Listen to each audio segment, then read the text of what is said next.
हाँ तो नमस्कार प्यारे साथियों, आप लोग कैसे हैं। आशा है कि आप लोग बहुत ही अच्छे होंगे और आप लोगों की तैयारियां भी बहुत अच्छे तरीके से चल रहे होंगे। दोस्तों, मैं अगले वीडियो के ही तरह इस वीडियो में कुछ मैथ्स और फिजिक्स और केमिस्ट्री का कुछ क्वेश्चन लेकर आया हूं जो कि आपके प्रिपरेशन जो कर रहे हैं, पॉलिटेक्निक हो और चाहे आईटीआई, उसमें काम आएगा। और ये 100% क्वेश्चन पूछा हुआ है और पूछने की संभावना है। तो चलिए दोस्तों, बिना टाइम गवाए हम अपने वीडियो को करते हैं स्टार्ट, ताकि आपकी ज्यादा टाइम न ले और फटाफट हम लोग जितने हो सके आज के इस वीडियो में हम क्वेश्चन को कर ले। तो चलिए दोस्तों, हम लोग करते हैं अपने वीडियो को स्टार्ट। लेकिन उससे पहले मैं कहना चाहूंगा कि अगर आप पहली बार आए हैं ना, तो इसे सब्सक्राइब मत कीजिएगा, पूरा वीडियो को वॉच कीजिएगा, देखिएगा। अगर अच्छा लगे ना तो ही सब्सक्राइब कीजिएगा। तो अब करते हैं हम अपने वीडियो को बिना टाइम गवाए स्टार्ट। तो दोस्तों, आज की वीडियो में हम जो आपको बताने वाले हैं ना, वह बताने वाले हैं कि कुछ आपको फिजिक्स का बताएंगे ऑब्जेक्टिव, यानी यूं कह सकते हैं फिजिक्स का कुछ, उसके बाद कुछ केमिस्ट्री बताएंगे, उसके बाद कुछ मैथ्स बताएंगे। मतलब ये मिसलेनियस क्लास हो जाएगा कि कुछ हम लोग फिजिक्स का जैसे 5 क्वेश्चन देखेंगे, 5 केमिस्ट्री का, 5 देख लेंगे मैथ्स का और 5 और ऐड कर देंगे, 10 देख लेंगे मैथ्स का। तो चलिए हम लोग अब पहली क्वेश्चन पे आते हैं। तो दोस्तों, आज की पहली क्वेश्चन रहा आपके बोर्ड के स्क्रीन पर। ये क्वेश्चन कह रहा है कि तत्व U यानी कुछ ऐसे हैं, ये है 235 और ये है 92 में कह रहा है कि कितना प्रोटॉन की संख्या होंगे, उन्हें ज्ञात कीजिए। तो 4 गो ऑप्शन भी डाला गया है।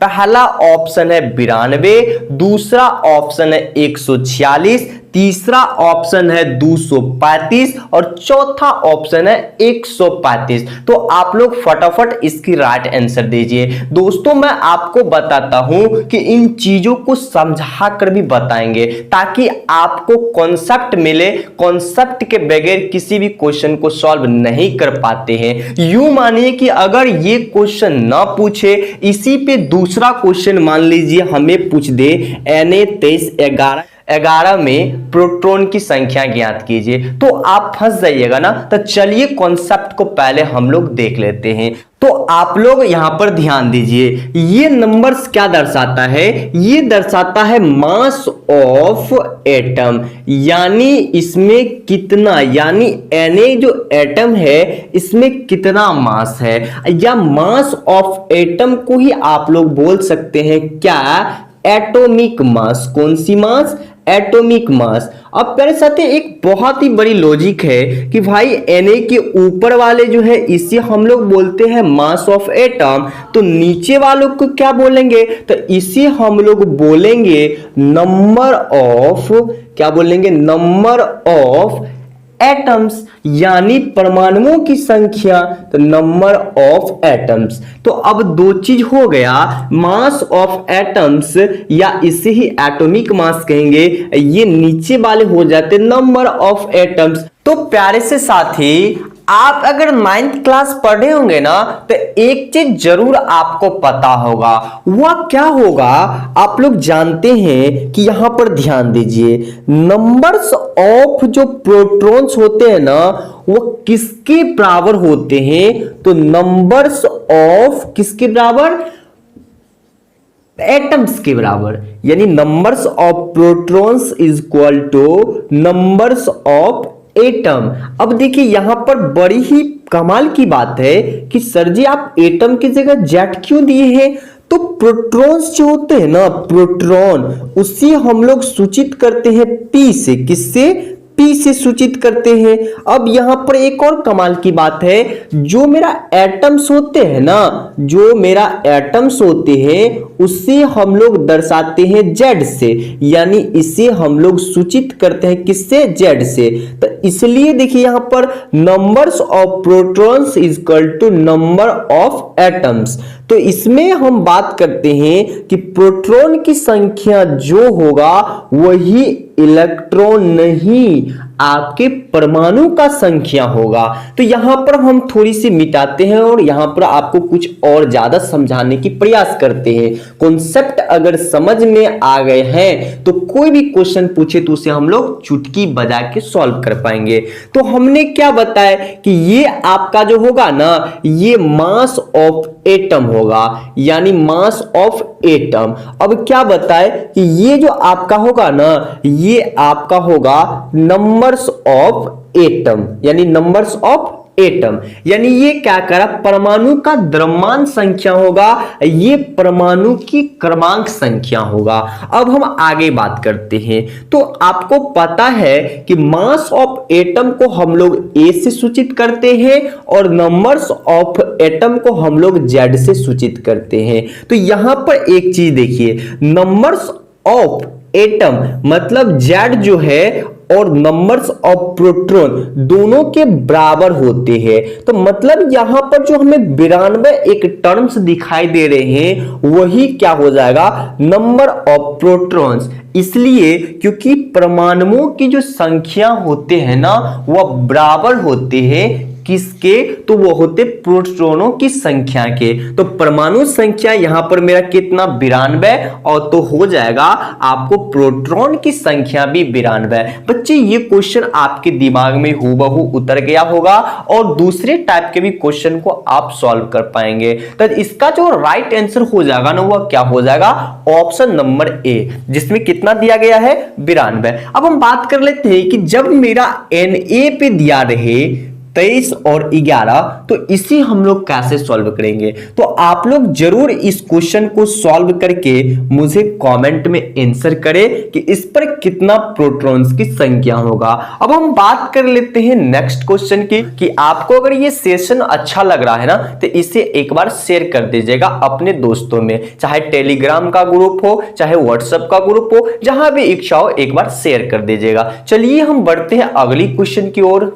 तो प्यारे से साथी अगली क्वेश्चन रहा बोर्ड के स्क्रीन पर। ये क्वेश्चन क्या कह रहे हैं, ये कह रहे हैं कि कौन सा पदार्थ है जो तीनों अवस्थाएं मतलब ठोस, द्रव और गैस सभी में पाए जाते हैं। तो ऑप्शन नंबर ए में क्या दिया गया है, तो दिया गया है H2O। ऑप्शन नंबर बी में क्या दिया गया है, तो बी में दिया गया H2O2। ऑप्शन नंबर सी में क्या दिया गया है, तो NH3 दिया गया है। ऑप्शन नंबर डी में क्या है, SO2 है। तो हम लोग सबसे पहला ऑप्शन पर डिस्कस करते हैं कि H2O होते हैं क्या। तो आपको पता है कि H2O क्या है, जल है, और आप लोग जानते हैं कि जल जो होते हैं वो लिक्विड फॉर्म में होते हैं। अब हम आगे की बात कर लेते हैं। यहां पर मैं एक ग्राफ के जरिए आपको समझाने की प्रयास कर रहे हैं। मान लीजिए ये मेरा ग्राफ है और मान लीजिए यहां पर मेरा 0 डिग्री है, यहां पर मेरा 50 डिग्री है और यहां पर मेरा 100 डिग्री क्या है, टेम्परेचर है। मान लीजिए यहां पर डिग्री डिपेंड करता है। तो आपको पता है कि 0 डिग्री पर क्या होते हैं, कोई भी चीज मतलब जल अवस्था ले लेते हैं अगर कोई भी पदार्थ होंगे। अब 0 डिग्री से जैसे H2O को नीचे गिराएंगे ना, तो नीचे गिराएंगे तो ये माइनस में जाएगा और माइनस में जाने के पश्चात ये क्या बन जाता है, बर्फ बन जाता है। अब आप देखिए बर्फ कौन सी अवस्था हो गए, तो अब बोलिएगा बर्फ एक प्रकार का सॉलिड अवस्था हो जाएगा क्योंकि ठोस हो जाएगा। अब 0 से जैसे ऊपर जाता है ना तो 100 पे पहुंचने के बाद ये वाष्प बन जाता है। अब बोलिएगा वाष्प क्या हो जाएगा, तो वाष्प आपका गैसीय अवस्था हो जाएगा। तो देखिए ना ये तीनों फॉर्म को दर्शाता है, मतलब किस किस को, सॉलिड को, उसके बाद लिक्विड को, उसके बाद किसको, तो उसके बाद दर्शाता है गैस को। किसको बाबू, गैस को। तो यानी एक ऐसा H2O है, ऐसा पदार्थ है जो पदार्थ के तीनों अवस्था को दर्शाता है। क्वेश्चन ऐसे भी पूछ सकते हैं कि ऐसा कौन सा पदार्थ है जो पदार्थ के तीनों अवस्थाओं को दर्शाता है, तो H2 ही होंगे। तो इसका जो राइट आंसर हो जाएंगे ना, वो हो जाएंगे ऑप्शन नंबर ए H2O। बच्चे यहां पर हम बात कर लेते हैं कि NH3 क्या है, तो ये अमोनिया गैस है। तो ये गैसेज है जो कि किसी भी रिएक्शन के बाद उड़ जाते हैं। अब बात कर लेते हैं यहां पर एक चीज और है, SO2 क्या है, ये भी एक प्रकार की गैसेज है जो किसी भी रिएक्शन में होने के बाद उड़ जाते हैं। अब इसके अगले क्वेश्चन कर लेते हैं। इस क्वेश्चन में ज्यादा डिस्कस नहीं था, बस ये फॉर्म को देखना था, तो आप लोगों ने देख चुके हैं। चलिए अगली क्वेश्चन ले लेते हैं, और अगली क्वेश्चन रहा आपकी बोर्ड के स्क्रीन पर। तो अगला क्वेश्चन रहा बोर्ड के स्क्रीन पर। यह क्वेश्चन कह रहा है कि किलोवाट घंटा किसका मात्रक है, यानी किसका इकाई है। तो दोस्तों इस क्वेश्चन का जो राइट आंसर हो जाएंगे ना, वो देखिए 4 को ऑप्शन वहां दिया गया है। पहला ऑप्शन में क्या है, तो वह आपको दिखाई देते होंगे कि पहला ऑप्शन है विभवांतर। तो हम ऑप्शन लिखते जाते हैं। तो पहला ऑप्शन है विभवांतर, तो विभवांतर। दूसरा ऑप्शन है आप लोगों का क्या, वो है आपका विद्युत शक्ति। अब हम बात कर लेते हैं विद्युत शक्ति का। तो विद्युत शक्ति का जो इकाई होते हैं ना, वह क्या होते हैं आपका वाट होते हैं। अब हम बात कर लेते हैं विद्युत ऊर्जा का, और विद्युत ऊर्जा के बाद हम बात कर लेते हैं विद्युत विभव का। तो विद्युत विभव का भी क्या होते हैं, वोल्ट होते हैं। तो प्यारे से साथी अब आप लोग बताइए कि इन 3 ऑप्शन को देखें ना, तो हमें कहीं भी किलोवाट घंटा नजर आया। तो पहला विभवांतर का वोल्ट होता है इकाई, और उसके बाद दूसरा विद्युत शक्ति का वाट होता है, डी नंबर का जो विद्युत विभव का वोल्ट होता है। अब एक ही ऑप्शन बचा है, तो इसका जो राइट आंसर क्या हो जाएंगे, वो हो जाएंगे ऑप्शन नंबर आपकी सी, जिसका क्या होते हैं मात्रक या इकाई किलोवाट घंटा, यानी विद्युत ऊर्जा का जो हो जाएंगे एसआई मात्रक या इकाई किलोवाट घंटा। आई होप दोस्तों ये भी क्वेश्चन आपको क्लियर होंगे। तो ये कुछ फिजिक्स और केमिस्ट्री के क्वेश्चन अभी चल रहे हैं, हम मैथ के भी कुछ क्वेश्चन को लेंगे। तो चलिए अगली क्वेश्चन की ओर जाते हैं, और ये रहा आपकी बोर्ड के स्क्रीन पर अगली क्वेश्चन।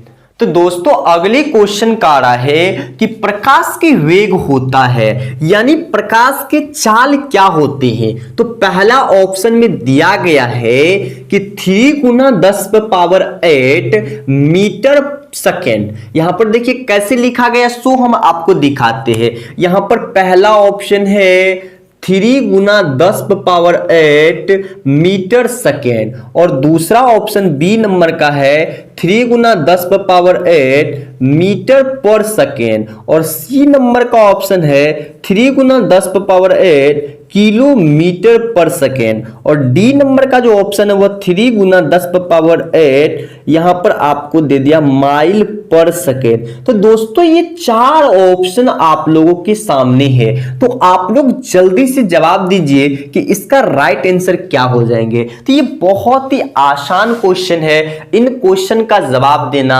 आपके लिए बहुत ही आसान होते हैं, और ये बहुत ही इंपॉर्टेंट क्वेश्चन है। आप देख सकते हैं कि ये एसएससी हो या रेलवे हो, वहां भी पूछा गया हुआ क्वेश्चन है। तो इन क्वेश्चन का आप लोग फटाफट से जवाब दीजिए। तो देखिए दोस्तों इसका जो राइट आंसर हो जाएंगे ना, वो हो जाएंगे ऑप्शन नंबर बी 3 गुना 10⁸ मीटर पर सेकेंड, यानी आपका जो वेग होता है प्रकाश का, वो मीटर पर सेकेंड में इतना वैल्यू होता है। तो आई होप दोस्तों इसकी राइट आंसर क्या हो जाएंगे, ऑप्शन नंबर बी।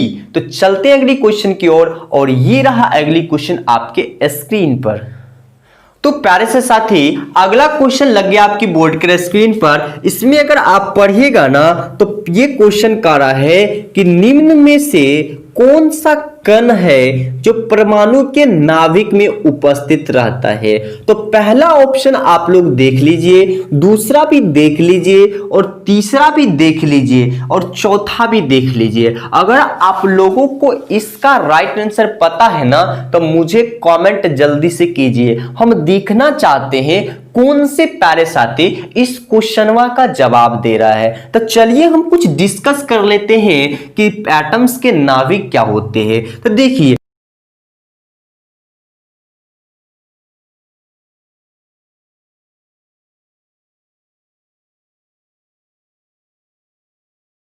तो आप लोग जब स्टडी किए होंगे तो कुछ इस तरीके से एटम्स को देखे होंगे। तो एटम्स के बीच वाले भाग जो होते हैं ना, इसी भाग को हम लोग कहते हैं क्या, तो इसे ही हम लोग कहते हैं नाभिक।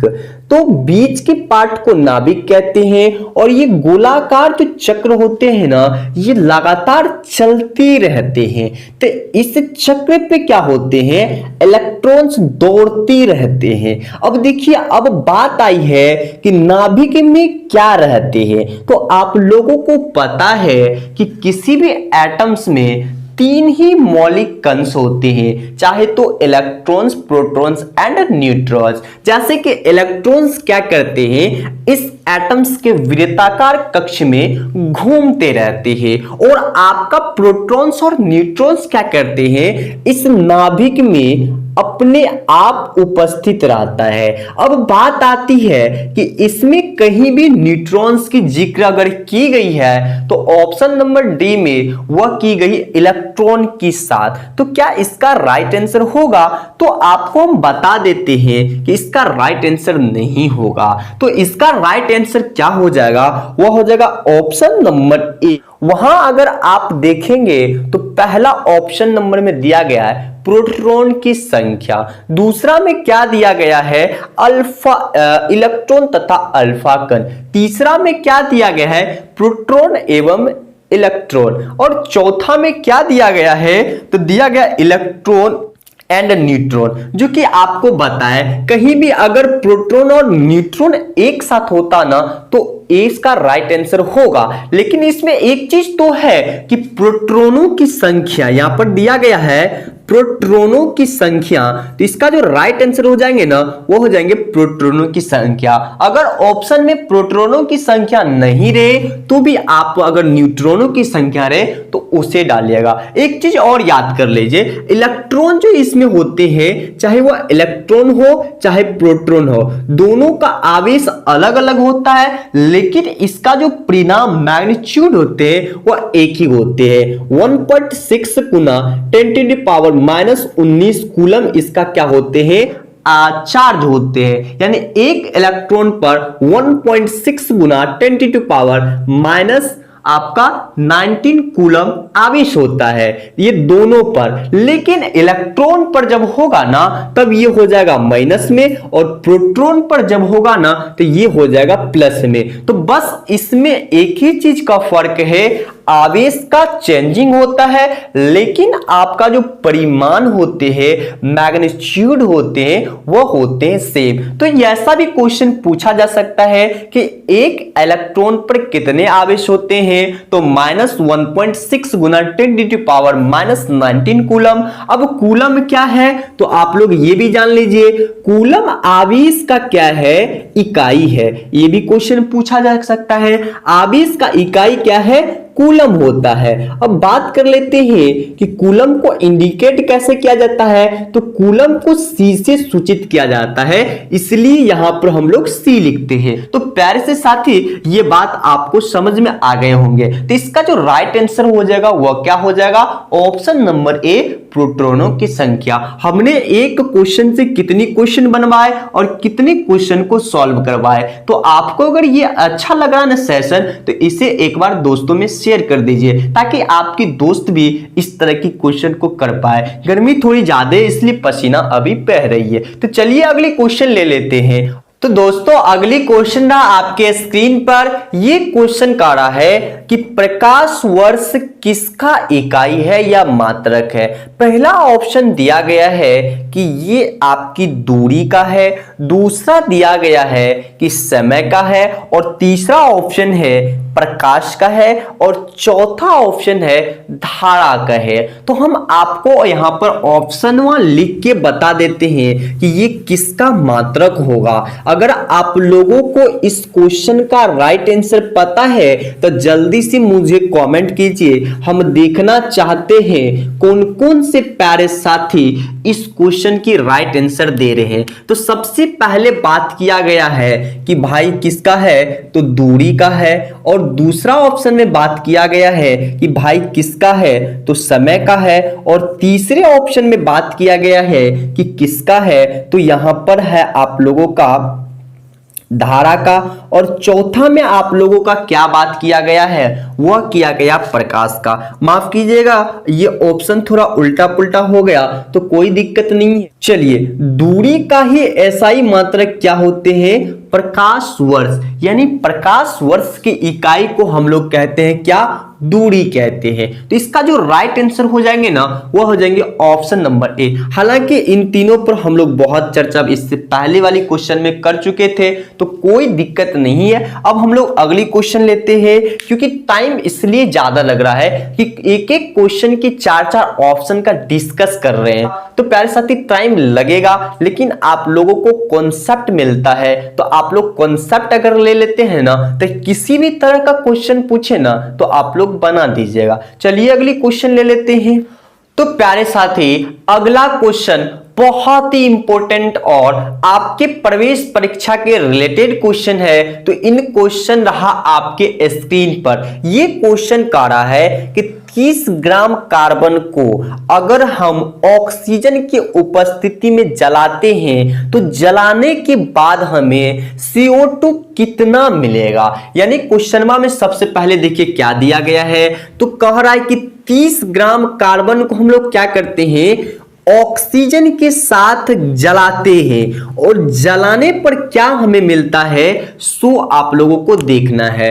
तो जलाने की प्रोसेसिंग यानी कार्बन डाइऑक्साइड बनाना है। तो देखिए कार्बन है, जब इसी ऑक्सीजन के साथ हम लोग क्या करते हैं, जलाते हैं। तो अब यहां पर ये नहीं है भाई कि यहां पर आपका क्या है, एक लैंप है, माचिस जलाकर उसे जला दो, तो ऐसा तो सिस्टम है नहीं। यहां पर रिएक्शन करना पड़ेगा। क्यों? क्योंकि हम लोग केमिस्ट्री का क्वेश्चन कर रहे हैं, तो केमिस्ट्री में रिएक्शन करना पड़ता है। तो ये जब कार्बन और ऑक्सीजन को इस तरीके से जलाया जाता है, जब आप जलाइएगा ना तो ये आपको प्रदान करेगा CO2। अब देखिए प्यारे साथी, CO2 बना, लेकिन यहां पर देखिए सबसे पहले इसका क्या करना, हमें एटॉमिक मास लिखना है। तो मतलब इसका देखिए ऑटोमेटिक कितना हो जाएगा, 12 ग्राम हो जाएगा, यहां पर 12 ग्राम।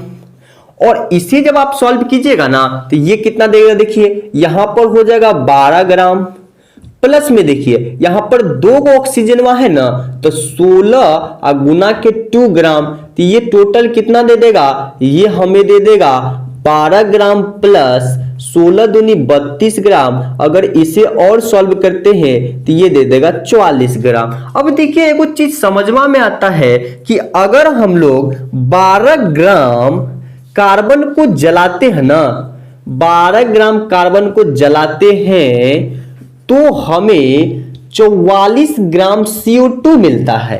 तो अब हम लोग 30 ग्राम को अगर जलाए तो कितना मिलेगा, तो एक एक नियम पे ये क्वेश्चन आ गया। पहले हम लोग 1 ग्राम को जलाकर देखते हैं। तो 1 ग्राम को जब जलाते हैं तो 44/12 ग्राम होगा।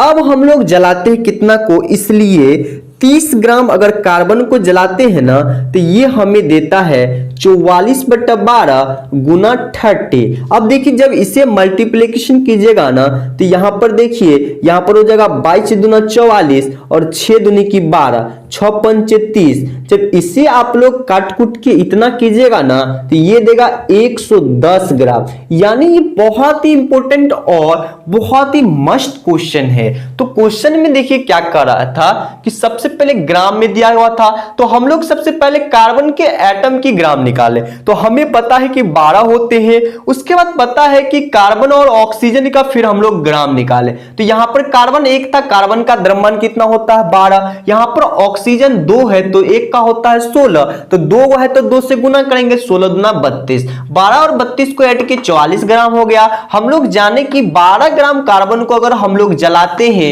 ऑक्सीजन के साथ तो 44 ग्राम CO2 निकलता है। तो अब हम लोग अगर 30 ग्राम को जलाए तो कितना निकलेगा, तो 110 ग्राम निकलेगा। तो दोस्तों ये क्वेश्चन क्लियर है। अब हम अगली क्वेश्चन ले। अगर आपको प्रॉब्लम होता है तो एक क्वेश्चन आपको हम देते हैं, पहले उसे सॉल्व कीजिएगा, देखिएगा अगर प्रॉब्लम आ रहे हैं तो हमें कमेंट कीजिएगा और अभी का अभी बताइए कि ये समझे या नहीं समझे। चलते अगली क्वेश्चन की ओर। अगली क्वेश्चन ना आपके स्क्रीन पर। ये क्वेश्चन क्या कह रहे हैं, ये कह रहे हैं कि आप मान लीजिए 10 ग्राम हाइड्रोजन को अगर ऑक्सीजन ऑक्सीजन के साथ जलाते हैं तो उसके उपस्थिति में तो कितना ग्राम आपको बनेगा क्या चीज, हाइड्रोजन ऑक्साइड यानी H2O। तो देखिए फ्रेंड्स कुछ नहीं है, बस यहां पर रिएक्शन हम लिख देते हैं, आप लोगों को सॉल्व करना है। तो इसका जो रिएक्शन हो जाएंगे वो हो जाएंगे 2H2 प्लस ऑक्सीजन के साथ, ये आप जला रहे हैं तो भाई जलाने की प्रोसेसिंग रिएक्शन में ऐसे ही होते हैं। तो 2H2 प्लस O2 हो गया,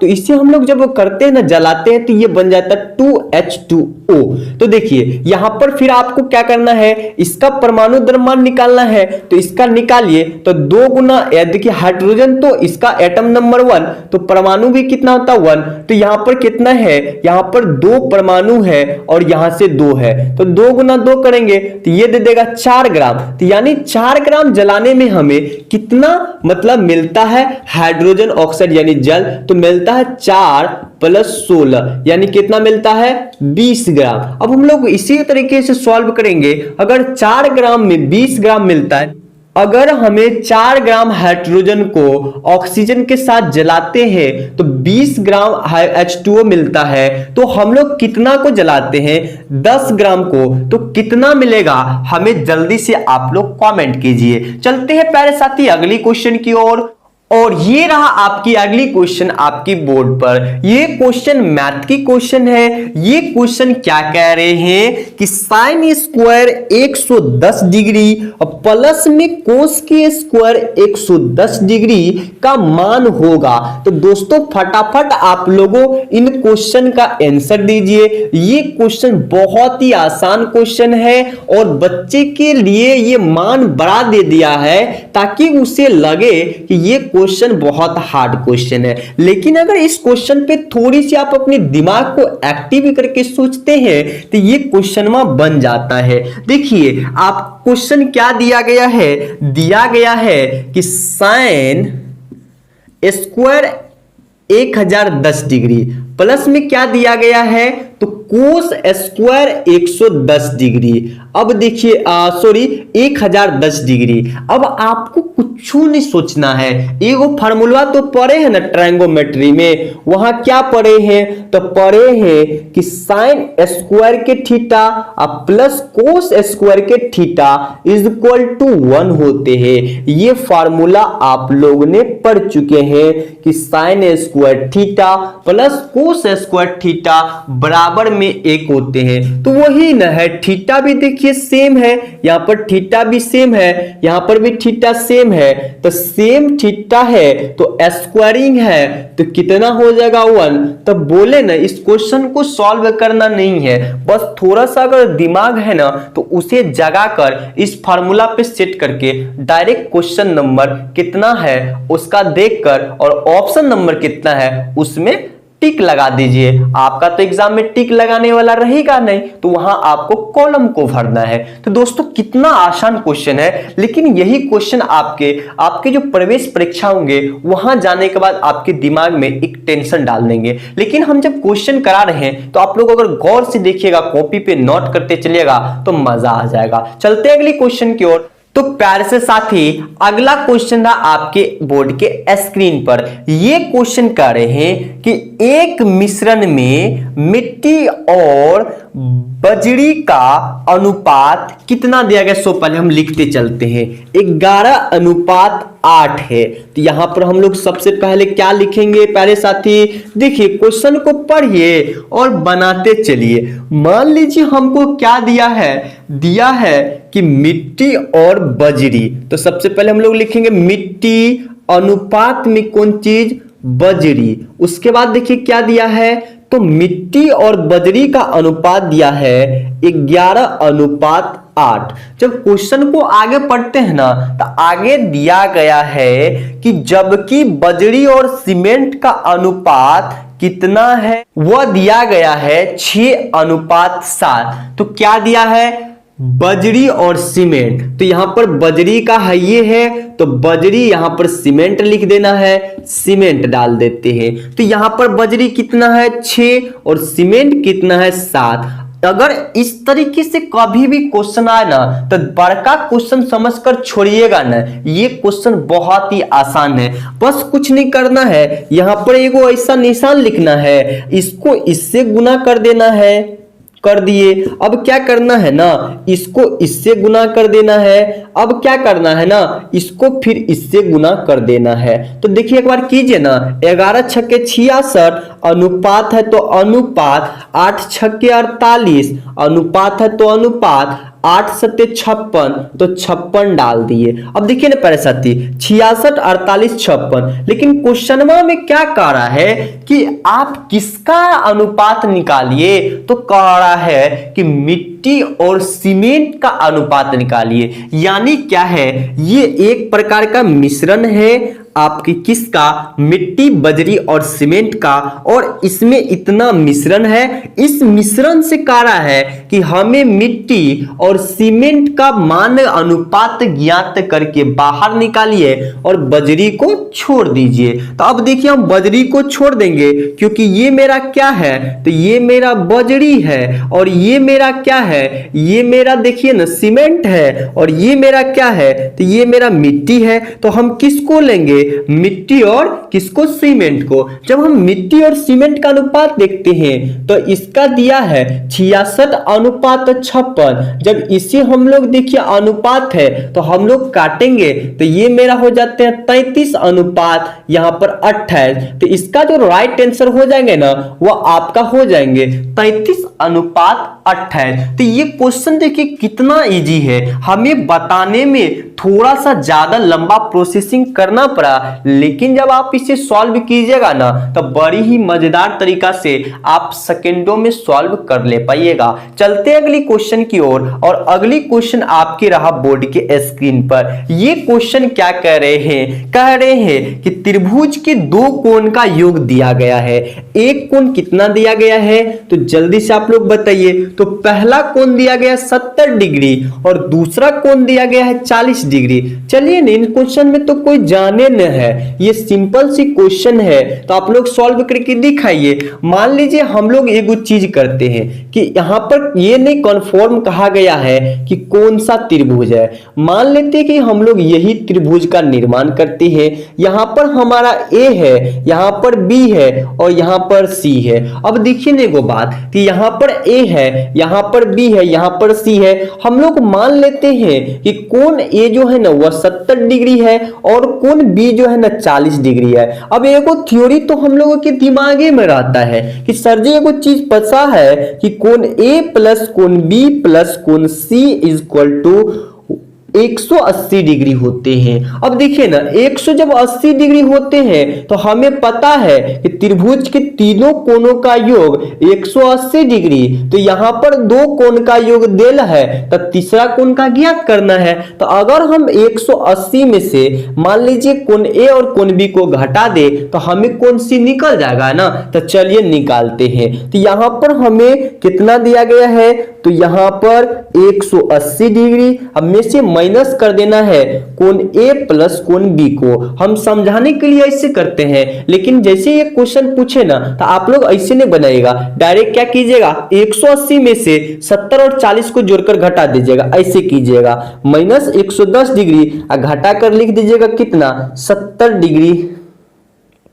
तो इसका जो राइट आंसर हो जाएंगे ना वो हो जाएंगे ऑप्शन नंबर कितना, देख लीजिए 70 डिग्री जो ऑप्शन में होगा वही होगा। अब देखिए 70 डिग्री तो आप लोग इसे ऐड कीजिएगा तो 70 हो गया, फिर से 70 हो गया, फिर से 40 हो गया, तो ये 0 हो गया, 7 7 14 हो गया, 14 4 18, तो ये हो गया ना 180। तो यही चीज तो त्रिभुज में आपको पुराना है। तो तीसरा एंगल कितना हो जाएगा, वह भी हो जाएगा 70 डिग्री। दोस्तों ये आप लोगों को कैसा वीडियो लग रहा है जल्दी से आप लोग मुझे एक कमेंट कीजिए। अगर अच्छा लगे ना तो हम जो पहले आपसे एक वादा करवाए थे कि अच्छा लगेगा तभी सब्सक्राइब कीजिएगा, तो अभी अच्छा लग रहा है तो सब्सक्राइब कर दीजिए, एक लाइक कर दीजिए और अपने दोस्तों में जितना हो सके ना इस वीडियो को शेयर कर दीजिए ताकि आपकी दोस्त भी ये वीडियो को देख पाए। तो प्यारे साथी मिलते हैं अगली क्लास में। आज के लिए यहीं तक। जय हिंद, जय भारत, वंदे